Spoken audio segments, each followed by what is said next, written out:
the number one reason that I love making low budget, no budget, micro budget films, whatever you want to call them, is creative freedom. I mean, really, the minute someone writes you a check, and the more substantial the check, the less control you have over your finished film. And I've discovered that when I've gotten the bigger checks, there's been a level of interference and collaboration that I'm uncomfortable with. Because at the end, if the movie doesn't work, and a number of my films haven't worked, whether with an audience or with critics, it's terrible when well, that wasn't my vision. That wasn't my movie. I didn't anticipate that ending or any of the other things that might happen during the process.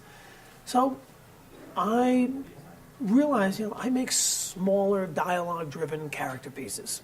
So I can tell a version of any one of my films. I can tell the smaller version, and for the most part, it will probably look the same. I may not have the same level of stars in it. I may not be able to have the type of location where I can pack it with extras. But if it's really, at the end of the day, it's two people communicating, connecting, fighting, whatever the thing is, I can figure out a pretty interesting way to shoot that for a lot less money. And once I realized that, that's what I've been doing for, I guess, the last 4 or 5 films now. And I always talk about there are lists of compromises that a filmmaker can work off of. The list of compromises that you're going to work off of when you make a studio film or even an indie film where you are making a film for several $1 million and you have equity partners and producers, you're going to have to make a lot of creative compromises. There's a lot of chefs in that kitchen. The list of compromises I have to make when I'm making a micro-budget film is I'm not going to be able to cast movie stars. So I know already going into it, I probably will not be looked at for the type of distribution, theatrical distribution, that I might otherwise if I had some stars. This is going to be nothing about the bells and whistles, the technique that is going to blow anyone away. We can't afford 5 feet of track, let alone 50 feet of track for that gorgeous shot. We don't use Steadicams. We don't use cranes. We have to shoot a lot of times with available light. So there are those types of compromises on the production side.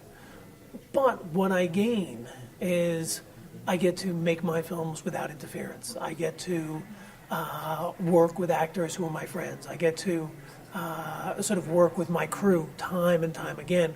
All those people who have given me so much over the years, I get to reward them with that. We work with 3, 4, and 5-man crews, so everybody works for free and then owns a piece of the movie. And I can tell you, everyone is making a lot more money this way than if we were making films the other way. So those are just some of the reasons that I've kind of fallen back in love with kind of the way I made Brothers McMullen. What had started to happen in, I guess, the second half of the aughts was the theatrical business was hurting. You had great companies going out of business, whether it was Paramount Classics or Warner Brother Independent, and later a Picture House, Think Film. These companies were disappearing. So you were then also being offered a deal where it was a no advance partnership. So they'd buy your movie for no money, essentially, claim that they would give you 50% of the profits after they had turned a profit. We had done one of these deals on a movie called Looking for Kitty that I made, which we made for $250,000. That movie definitely turned a profit, and we never saw any money.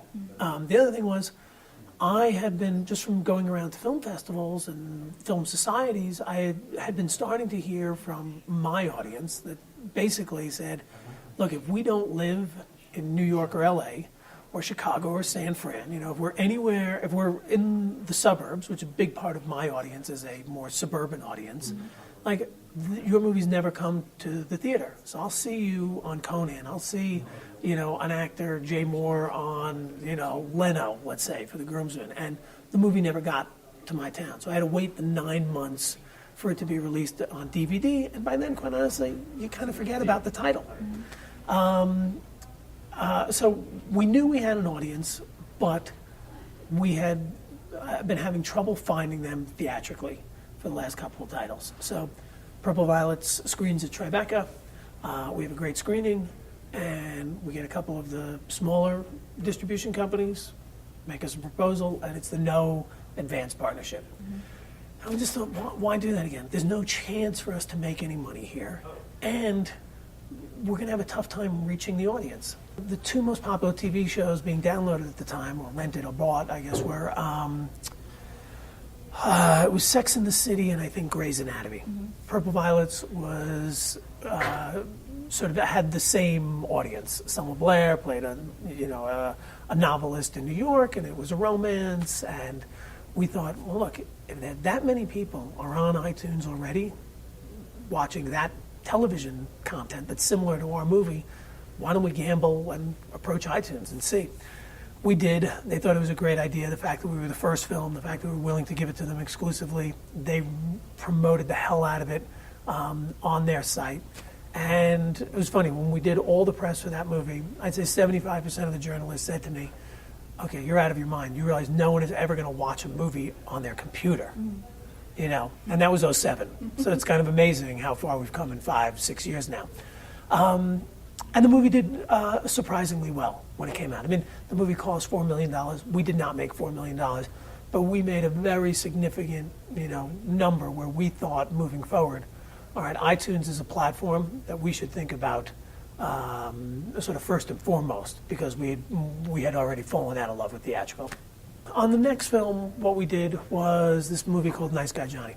So Nice Guy Johnny was born out of trying to get another film made. I couldn't get it made. I'm very frustrated in that experience. A bigger movie, $2 million movie.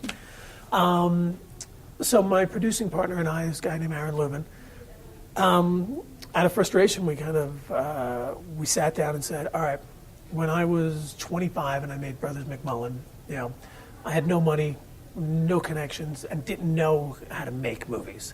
And I made that movie for $25,000 and it did all right.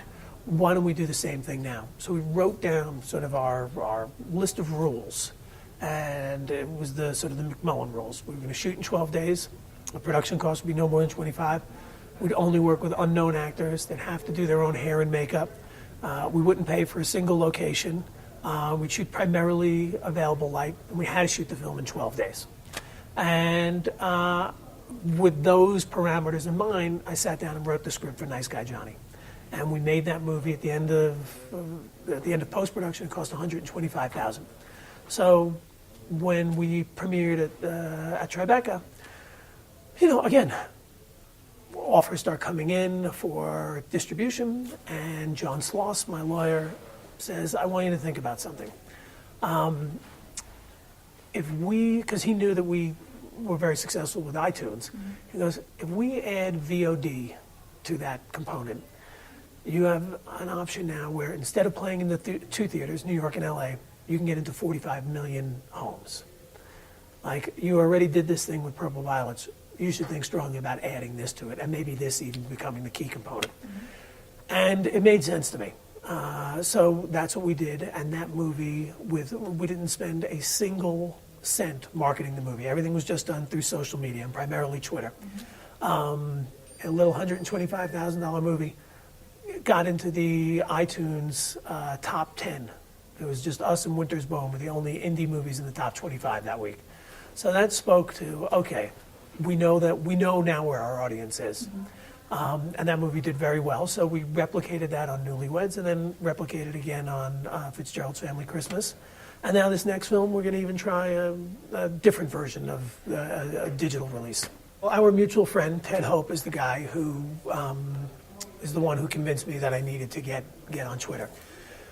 And I'm sure you've read his blogs. At the time, I think it was 500 true fans. I think now it has to be 5,000 true fans. But basically, his argument was, it's harder and harder for us to reach our audience. That pie that an audience is interested in is being quickly divided into so many more options than existed in 1995. So he goes, you need to have a meaningful relationship with your fans, because you're going to need them to do a lot of the marketing work that, let's say, a studio or a record label or a book publishing company used to do for artists in the past. And that made a lot of sense to me. So I just went on Twitter, and a big part of it for me was, my director's commentaries on my DVDs.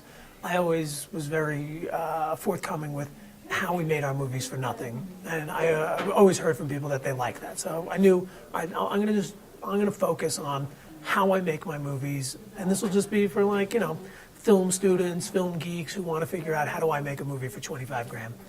The other thing was, when I'm in film school, I'm walking down 6th Avenue, and I'm about 20 yards behind Spike Lee.